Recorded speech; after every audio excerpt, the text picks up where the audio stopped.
Brothers who've been scammed by a gold digger all know. $20,000 a month just isn't enough. After I got into university, my parents raised my monthly living expenses to $20,000, unexpectedly.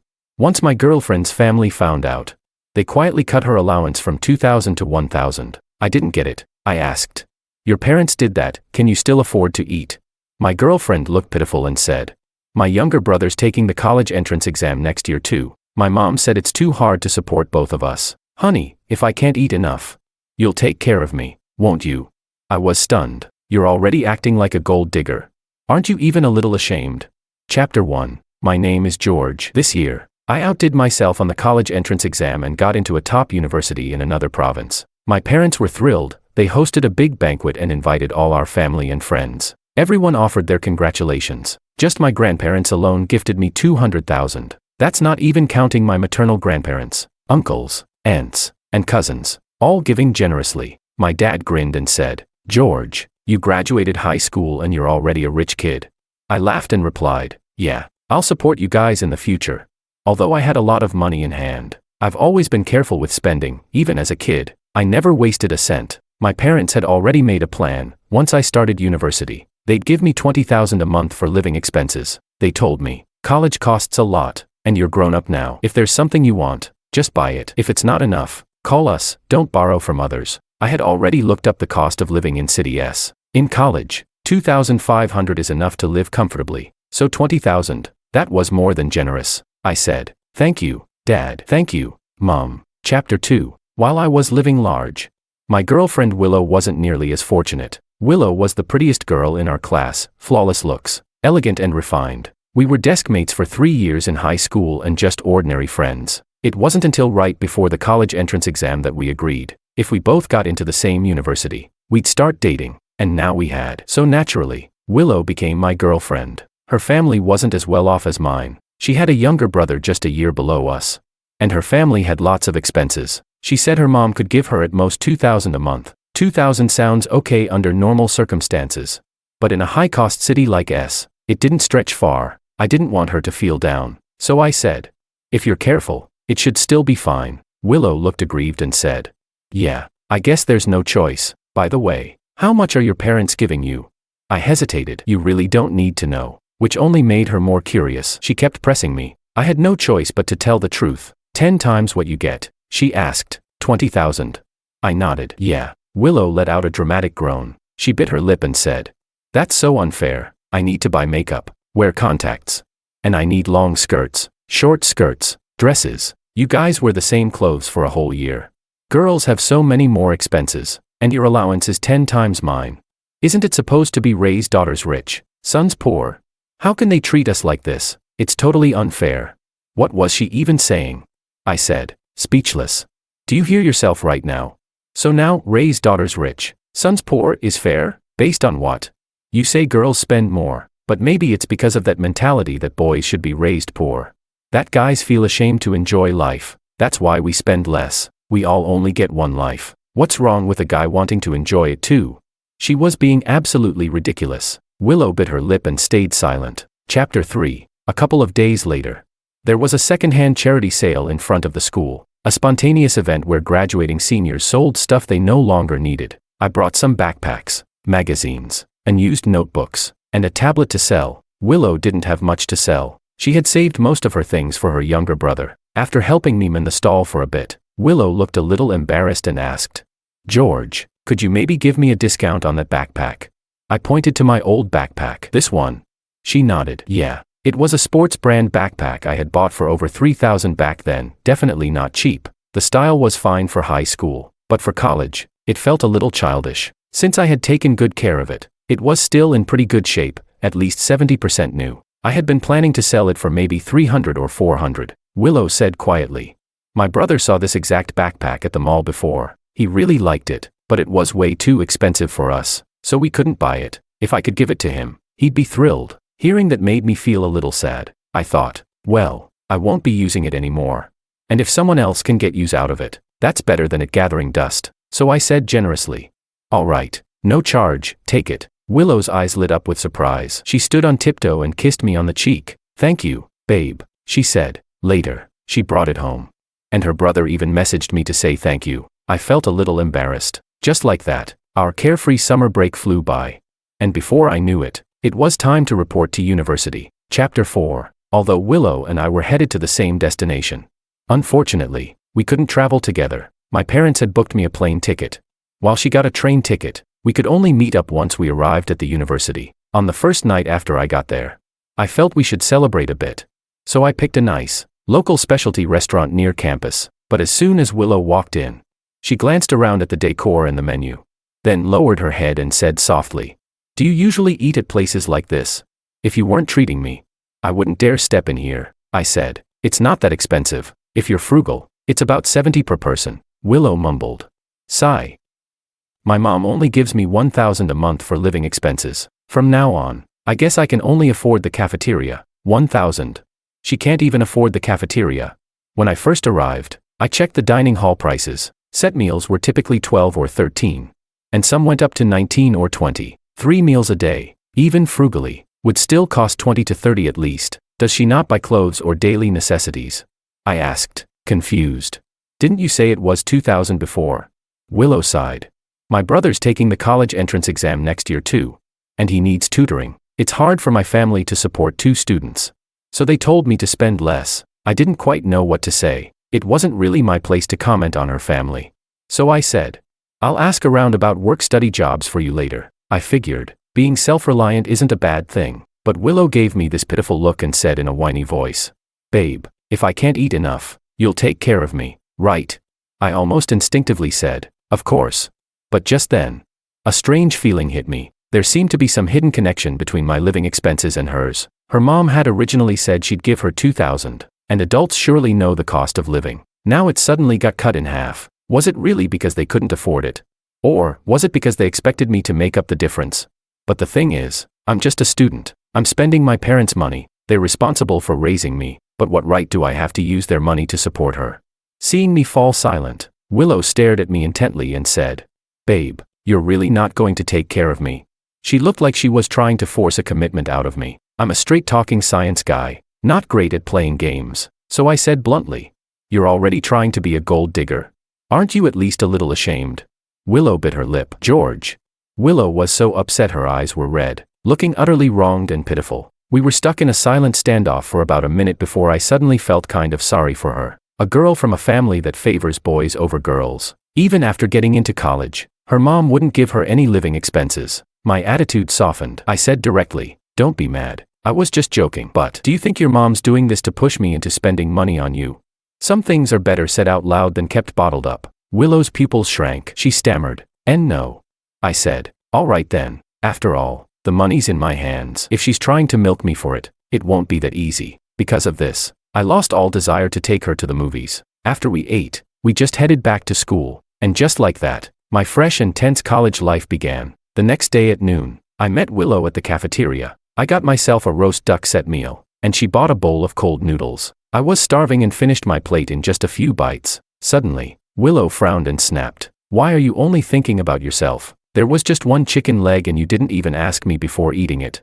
I looked at her, confused. "It's just a chicken leg. What's the big deal?" She bit her lip, looking hurt, and said, "Do you think I care about the chicken leg? I just think you're way too selfish. Look at other guys. What kind of boyfriend doesn't save the best stuff for his girlfriend? Why are you like this?" I put down my chopsticks, my voice turning cold. "Willow, I bought this meal with my own money. What's wrong with me eating the chicken leg?"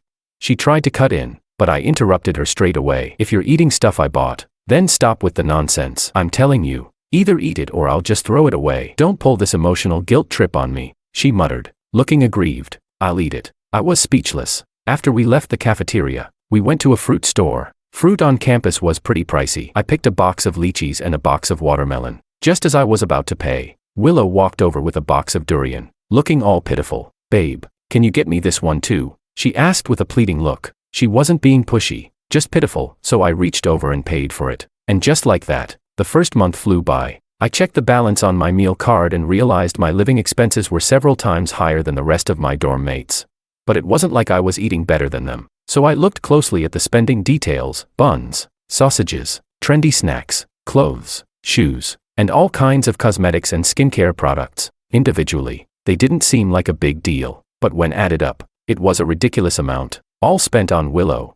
Just thinking about how she even swiped rolls of toilet paper I bought made me start losing patience. That evening, when Willow came to ask me to dinner, I said bluntly, "Sorry, I'm on a fitness kick lately, just eating low-calorie meals." Chapter 5. When Willow heard what I said, she froze for a second, then quickly responded, "Babe, why are you even working out? Health and happiness are what really matter. If you're just eating boiled eggs and boiled chicken breast every day, wouldn't that make you depressed? Besides, I think you might misunderstand. People assume girls like guys with muscles, but that kind of body actually scares me a little. I like you just the way you are now." I was speechless. I had to admit, Willow was pretty cute when she acted all sweet like that. That's probably why my roommates had a great impression of her too. For example, during our first month of school, no matter how hungry she was, she always waited for me to eat together. Even when I was busy, my roommates would often say, "Man, what kind of goddess girlfriend did you find?" But what they didn't know was, Willow was a master of subtlety. At first, she only got a tiny bit of food for herself, claiming she was a girl and couldn't eat much. Then, naturally, she'd start eating off my plate. I didn't mind. In fact, I started ordering extra just to make sure she had enough. Even though deep down I knew my parents gave me that living allowance for myself, not for someone else, I told myself, as long as I was the one buying it, and I was simply sharing with my girlfriend, then it didn't feel so hard to accept. Maybe it's because spending money on someone and sharing with someone are two completely different concepts. And once I got used to this dynamic, things escalated. She started asking me to go shopping with her. She wouldn't directly ask me to buy things. Instead, she'd treat me to a bubble tea first. Then when it was mealtime, I'd naturally feel the need to return the favor and treat her to a big meal. She'd look at me with that pitiful expression and say, "Ugh, my bestie is so annoying. She keeps bragging about how her boyfriend took her to another 5-star hotel buffet. Can you believe how fake some people are?" And when I saw the satisfied smile on her face afterward, I didn't feel bothered at all. Maybe it was because she'd wrapped her intentions in the appearance of mutual give and take. So even though it was totally one-sided, it didn't feel like I was being taken advantage of. Only now do I realize, I've unknowingly taken on most of Willow's living expenses. The day everything exploded between us was last week. I had planned to bring back some mangosteen for my roommates, but before I could give it to them, Willow secretly ate the whole box. Looking at the now empty fruit container, I rubbed my temples and asked, "If you wanted some, couldn't you just buy it yourself?" Willow could tell I wasn't in a good mood. She mumbled, "My family never buys mangosteen. I'd never had it before. You're being so stingy. You get 20,000 yuan a month. This is pocket change to you. Why are you acting so cheap? I'm your girlfriend, aren't I?" She looked both pitiful and infuriating. I gritted my teeth and snapped. My parents gave me 20,000 because they were afraid I wouldn't have enough, not so I could blow all of it. My parents were the type who worried I might end up relying on others financially. But Willow's family was the complete opposite. Because of this, we had a fight. After going back to the dorm, I officially started my so-called fitness plan. Chapter 6. Willow clung to me downstairs by my dorm, trying to convince me, repeating that girls don't like muscular guys. I shook my head and said firmly, "Sorry. From now on let's stop having dinner together." Willow looked like she'd just been struck by lightning. No way. And for her, it really was no way. I calmly replied, "I need to strictly control my diet. If I can't even manage my own weight, how can I expect to manage my life?" Seeing that I was determined not to take her to dinner, Willow could only hang her head and walk away in defeat. Once she was gone, my roommate asked, "Hey George, you really not gonna eat?" I burst out laughing and said, "Of course not. Let's go eat out." No way was I gonna starve myself just because of Willow. After eating and drinking to our heart's content, the few of us returned to campus. On the way, my roommate David asked, "You and your girlfriend, is there really any point in continuing this?" Yeah. Was there still a point in me and Willow staying together? Before we started dating, I had thought things through. I wasn't in it for fun, but after 3 years of high school, I realized I barely knew this person. It was only after we got together that I discovered, maybe we're just not compatible. Let's not even get into the small things, just our family backgrounds alone. We're worlds apart. Chapter 7. My family's pretty well off for a third-tier city, sort of local elites. Both my parents are mid to senior level in their companies, and many of our relatives are doing quite well. In terms of spending habits and lifestyle, my family is on a completely different level from Willow's. Sometimes, Willow would tell me things about her family. She said her mom would purposely wait until after 9 p.m. to go grocery shopping, because that's when everything gets heavily discounted. She told me her dad hasn't bought new shoes in 3 years, the soles wore out, and he just got them patched up. She said her younger brother saved up his pocket money for half a year just to buy her a dress. Willow would get really emotional talking about these things. and she often vowed to repay her family one day. But at my house, both my parents are busy with work. My mom doesn't even look at the price tags when buying food, she only cares about freshness. We have all kinds of home appliances to make life easier, dishwashers, robotic vacuum cleaners, you name it. My mom always says, time spent on chores could be time spent making money. My dad doesn't really care about clothes, but for formal events, his shirts and trousers easily cost over 10,000 yuan. They taught me by example, work hard, spend reasonably. Don't just focus on saving, focus on earning. Money isn't saved, it's made. That's why I've developed a strong habit of financial planning. Whenever Willow talks about her family with those pitiful eyes, it's hard, really hard, for me to feel any real empathy. Of course, that's not to say her parents are bad, or that mine are amazing. It's just, we're not compatible. Chapter 8. Just like that, after 2 weeks of cutting fat, I didn't lose any weight. In fact, I gained 3 pounds. Meanwhile, Willow looked visibly thinner. Her cheeks were even starting to sink in a bit. It was clear that without me footing the bill, her 1,000 monthly allowance wasn't enough to get by. Sometimes I really don't know whether I should pity her or try to shake some sense into her. If the money's not enough, why not talk to your parents? Why always cling to me? Maybe my sudden weight gain made her suspicious. One time, I said I wasn't eating dinner, but secretly ordered takeout. Just as I went downstairs to pick it up, Willow suddenly appeared out of nowhere, arms crossed and fuming. Babe, I thought you were watching your diet.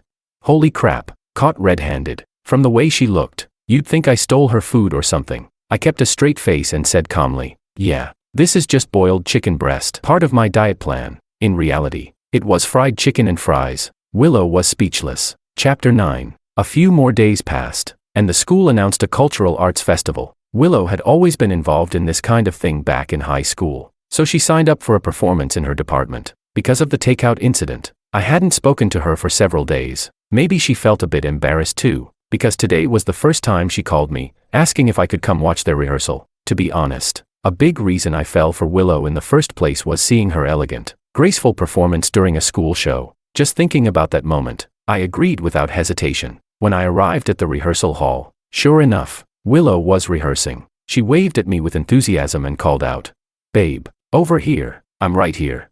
In that moment, it felt like I'd been transported back to high school. I sat back and watched their rehearsal for an hour. Willow was front and center, dressed in a white short dress. The skirt swayed beautifully with the rhythm. Honestly, it was quite a sight. When they finished, Willow ran over to me and introduced me to the others. "This is my boyfriend, we were in the same class in high school." Her friends all teased, "Ah, high school sweethearts." I smiled and greeted everyone, then handed Willow a bottle of water. "You're all done, so I'll head out now," I said, but Willow clung to my arm. "Don't go yet. It's everyone's first time meeting you, they want to chat more. Hey, could you treat us to some drinks?" She added in a whisper. Last time Maria's boyfriend treated everyone. Why should I have to do it just because someone else's boyfriend did? What kind of logic is that? But I figured drinks weren't too expensive, and I didn't want to make a scene in front of everyone, so I nodded. Sure, okay. What I didn't expect was this group of girls running into the nearby convenience store and loading up. Everyone grabbed bubble tea, multiple bottles each. Some even picked out ice cream, and only the fancy, expensive ones. The final total at checkout, 250. Seriously, that much? Seeing my face darken, Willow said, "Don't be so stingy. You get 20,000 a month, this is nothing for you." That 20,000 allowance had become some kind of cursed mantra for her. I took a deep breath. I didn't want to argue in front of everyone. Looking straight at her, I said quietly, "Next time something like this comes up, don't call me." Chapter 10. After getting to know Willow deeply over the past 2 months, I've decided to break up with her. Even though she's gentle, caring, and beautiful, she's just too delicate. She constantly needs me to drop gold coins for her. This kind of relationship just isn't something I can accept. So, I planned to be honest with her and lay it all out. But every time I tried to bring it up, she would interrupt me, either by sweetly bringing me water or saving me a seat, or by tearing up and looking heartbreakingly pitiful. Clearly, she had no intention of letting me go. I figured the school environment was too crowded and messy. Maybe we'd talk more clearly outside. Coincidentally, my old phone had run out of storage, and I needed a new one. So I invited Willow to have dinner near the mall, thinking I'd bring it up there. She was cheerful the entire way and, surprisingly, even booked us movie tickets on her own initiative. Seeing her like that, I started feeling guilty again. When we arrived at the mall, Willow earnestly helped me pick out a new phone. I don't really play mobile games and have no special preferences for phones, just something with decent storage and smooth performance. After browsing for a while, Willow strongly recommended a model that cost over $7,000. I looked at it and said, "Isn't that a bit much?" But Willow replied seriously, "Babe, you get what you pay for. This one's sleek, high performance, and super reliable. It'll last you a long time." So I stopped hesitating and paid for it. Right after the purchase, Willow looked even happier than I was. Holding the phone, she said, "Babe, didn't we say we'd get matching phone cases? I'll take this to get a custom one made. It'll be a surprise when it's done." Okay. I was speechless. How the hell was I supposed to bring up a breakup after that? Chapter 11. The next morning, just as I picked up my phone from my bedside and was about to leave, my roommate asked, "Where's that new phone you bought yesterday? Did you give it to Willow?" I shook my head. "Nah, she just took it to get a custom case made." My roommate gave me a look. "Have you seen Willow's social media today?" I paused. He handed me his phone. Right there on screen was a 9-photo selfie collage posted by Willow. Captioned, "The new phone camera hits different." My roommate said, "That phone's way overpriced. Mostly because influencers and selfie lovers buy it for its camera." I froze for a second. I didn't even need to think, who else but Willow would love a selfie camera like that? He added subtly, "George, do you think maybe she misunderstood and thought it was a gift?" My head was spinning from the sheer frustration. Being with someone like Willow meant I had to constantly worry about getting scammed or leached off. I couldn't take it anymore. Veins bulged on my forehead. I immediately tried to call Willow, but no matter how many times I dialed, she wouldn't pick up. Not answering. "Fine, you can dodge me, but you can't dodge the dorm." I jumped on my scooter and rushed over to her dorm building. I asked the dorm manager to call her down. A few minutes later, Willow came running. Out of breath, she asked, "Babe, what's so urgent?" Chapter 12. I couldn't hold it in any longer. I snapped. "That phone you made me buy, was it always meant for yourself? Look at this post you made. What's that supposed to mean?" For a moment, Willow looked flustered, but then her eyes darted around and she quickly put on a pitiful face, saying, "Babe, you've got it all wrong. I just wanted to show off a little to my roommates that my boyfriend was willing to buy me a phone. All their boyfriends have done it, and I didn't want to feel looked down on. Why are you being like this?" I had no patience for her nonsense. I took a deep breath and said, "You know exactly what's going on. Now give me the phone back." Willow pouted. "It's not ready yet. I still need another half day to finish the customization." I lost my temper and yelled, "This is my property. Are you giving it back or not? Or do I need to call the police?" Seeing that I was truly furious, Willow finally relented. Fine, take it. You're so petty. I was just trying to do something nice, make people say good things about you." I gritted my teeth. "I don't need you to do anything nice for me. Just don't screw me over. That's enough."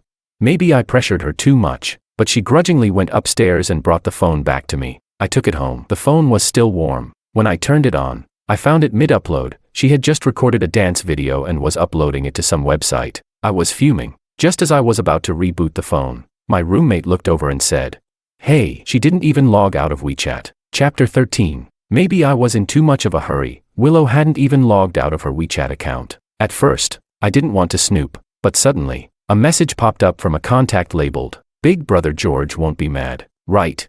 Big Brother George? It had to be Willow's little brother. Since it was directly related to me, I tapped it open. What I saw next was wild. Her little brother had texted, "Isn't it kind of wrong to trick George into buying such an expensive phone?"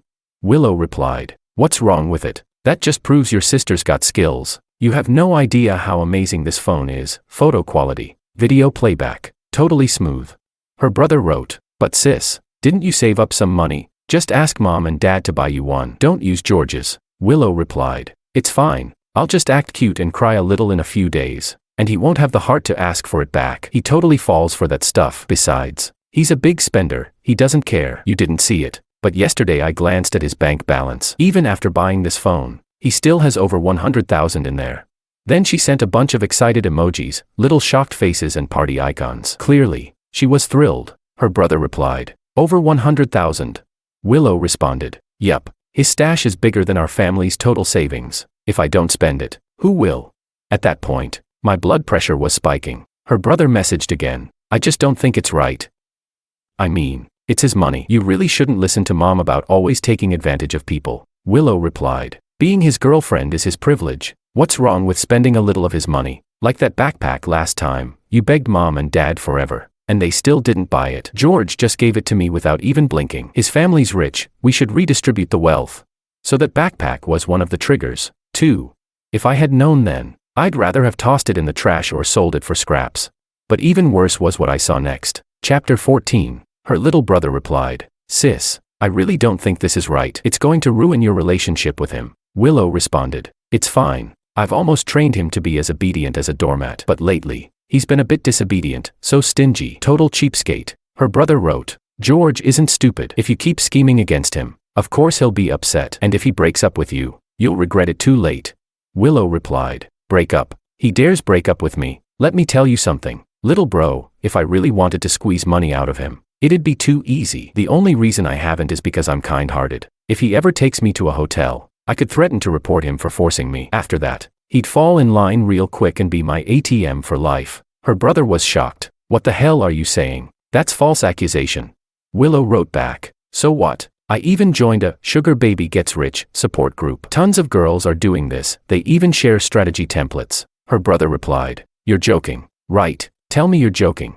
Willow sent back, "Who's joking? I've thought it all through. If George refuses to listen, I'll call the cops. At that point, he'll pay whether he wants to or not, or he can enjoy life in prison. Ha ha ha." Her brother wrote, "You've lost your mind. I'm done talking to you, do whatever you want." But Willow kept going, "Listen to me, bro. When you get a girlfriend one day, be careful. I haven't done anything yet only because I still have some feelings left. But if George keeps acting up, I'll show him what I'm capable of." Her little brother might have had some conscience. He stopped replying, but Willow kept rambling. "Do you know how rich George's family is? Back in high school, his dad picked him up every day in an Audi A6. If he weren't rich, you think I'd bother with him? Your sister was the school beauty. Okay.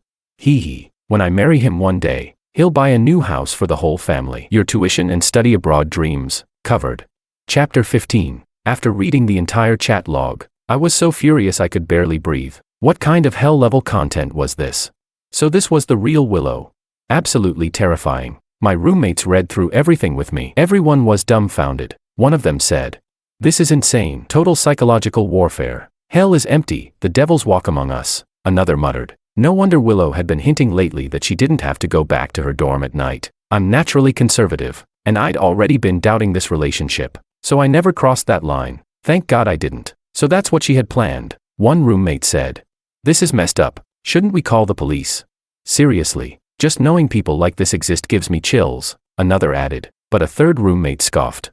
"Oh come on, the cops won't do anything about this. You think too highly of them." Let me put it this way, if you had slept with her, even with all this chat evidence, the moment she claims you forced her, you're probably going to jail. I fell silent, trying to clear my thoughts. After a long pause, I finally said, "You're right. But even if the police won't help, I'm not going to just sit here and take it. As a modern college student, I'll deal with this gold digger on my own terms." Chapter 16. Heaven had mercy on me. It let me discover Willow's true nature ahead of time. I didn't hold back. I took screenshots of all our chat records, arranged them in order, and pasted them into a PowerPoint. Then, I wrote out every detail of my relationship with Willow, how it started, what happened, and how it ended. Next, I created a group chat. The group included almost all the student union representatives from different departments of our university. People invited others, and the group filled up quickly. I set 2 restrictions for this group. 1, only guys could join, and 2, the number was capped at 49.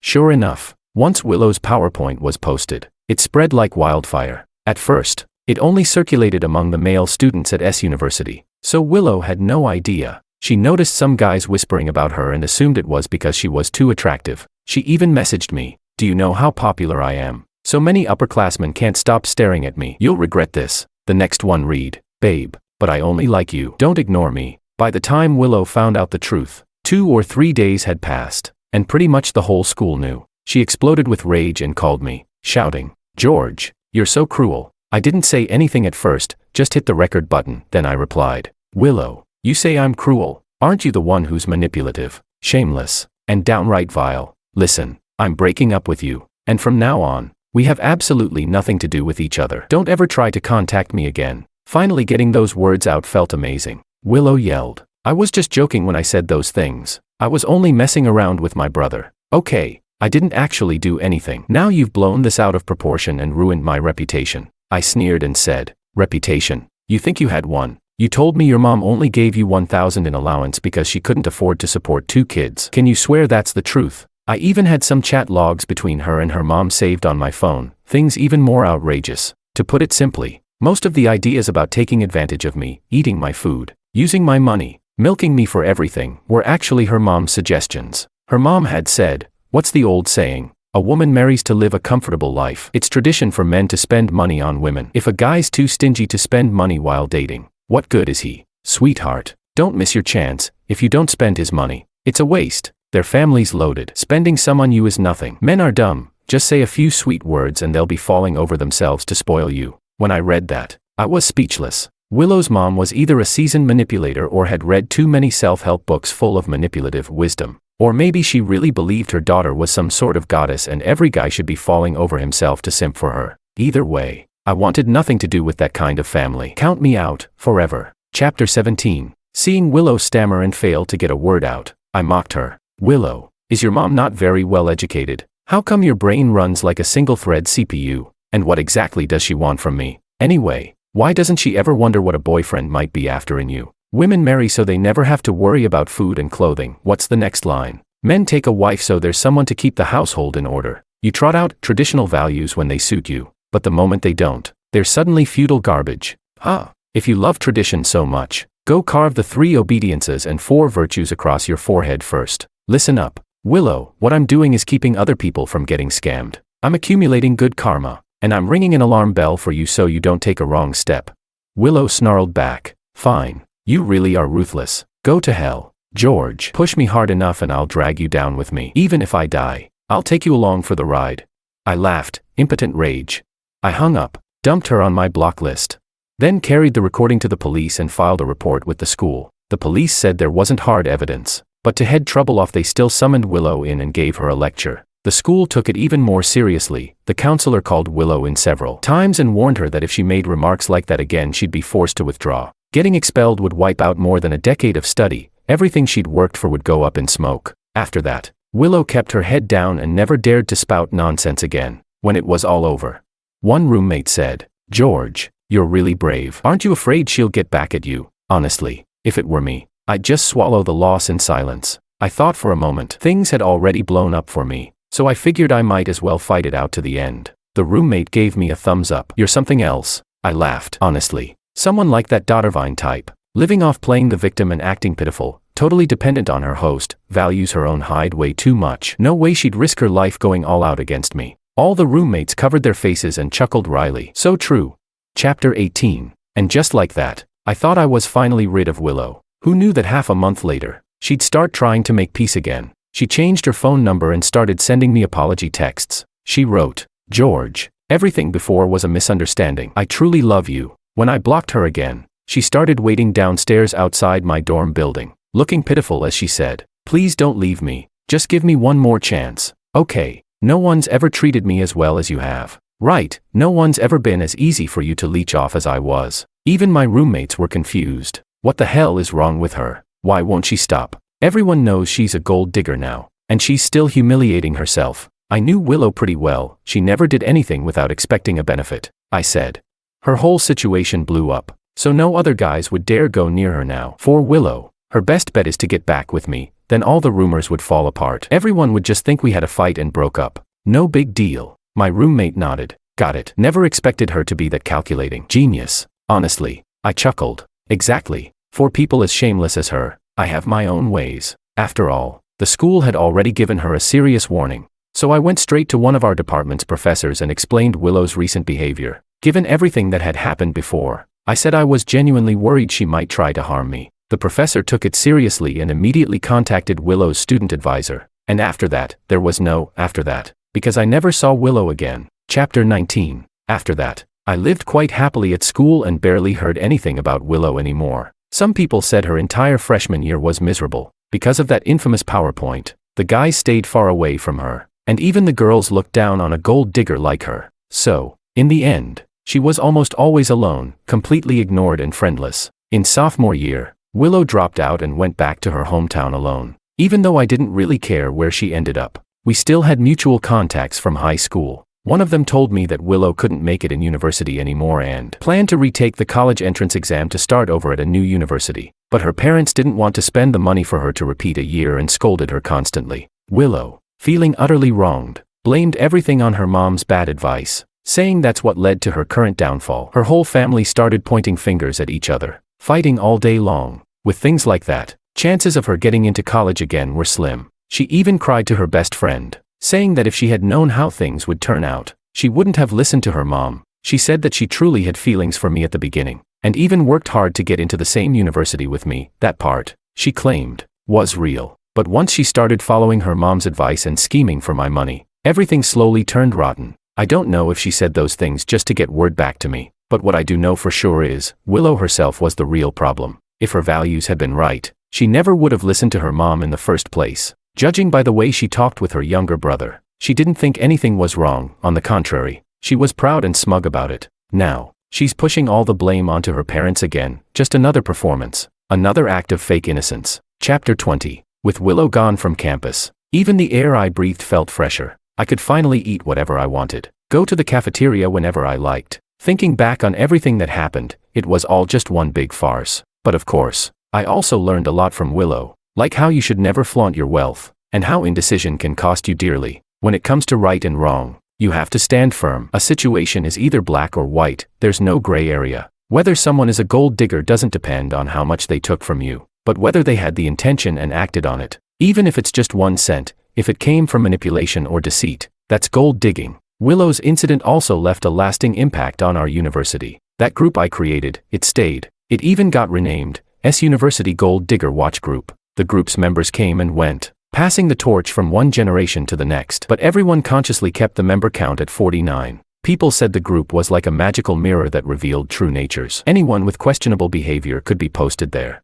helping the brothers steer clear. So whenever a top-tier gold digger showed up, she'd quickly earn a spot in the group archives. From girls dating multiple guys at once, to radical feminists, to freeloaders from infamous dorms, every gold digger at S University ended up with a case file. It basically became a survival guide for incoming students, a handbook to keep the brothers from getting scammed. In my graduation year, I solemnly passed the role of group admin to the student union president from the junior class. The new admin gave me a pledge. Senior, I swear I'll protect this group and pass on the legacy. I nodded seriously. Gold diggers are getting more subtle these days. You've got a long battle ahead.